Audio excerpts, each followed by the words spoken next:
10 News starts right now. Right now at 5:30, as the sudden spike of cases continues, detention deputies and families of inmates are complaining about the lack of safety in South Florida jails. And with no way to really socially distance here, they are saying that they are putting themselves at a greater risk. Local 10's Laren Livingston is live now with much more on this. Laren.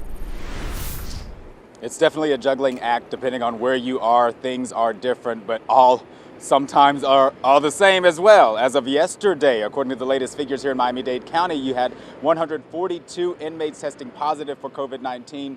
Now put that against the number from just this past June. As of June 6th, they say they had 41 COVID-19 positive inmates here in Miami-Dade County. What's happening outside of these communities here is also impacting what's going on inside of the jails in those respective communities. We're dealing with constitutional rights, protection of the community, and literally the life and death of the accused. It's very difficult. Chris Prasito is a Miami criminal defense attorney. He told me about one of his clients arrested for a non-violent property crime back in November and held in Miami-Dade County until about a month ago. That client contracted COVID-19 while inside the jail and has since been released. This is an entire new judicial system that's been created, and they're trying to balance those constitutional rights with the pandemic, and they deserve a lot of credit. Referring to judges and prosecutors working to keep non-violent defendants out of jail if and whenever possible. As of today, we have one inmate that actually tested positive. That's currently in custody. Yes, sir. Sheriff Gregory Toney tells me 58 Broward inmates have tested positive since the pandemic began.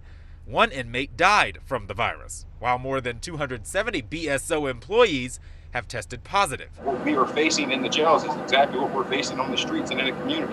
I think the difference is that we can control the populace that's coming in. He says right now his jails are at 65% capacity compared to being about 85% full earlier this year. And that gives us the opportunity to spread out the people and be in compliance with the social distancing. And while inmates who show symptoms are tested, the resources, he says, just aren't there to test every inmate. We have to continue to put forth whatever checks and balances that we can to ensure that we, one, keep the inmate population down very low, and two, continue to make sure we sanitize, clean the areas, keep the isolation, quarantine measures in place, as well as all the other safety measures.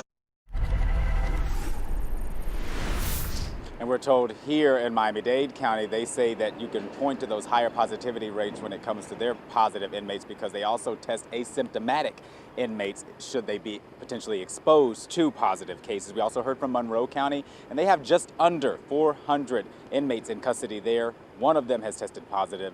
One of them they're still waiting on the results for, and they say they've had 3 staff members within their corrections department there in Monroe County that have tested positive for the virus. We're live here in Northwest Miami-Dade. Laren Livingston, Local 10 News.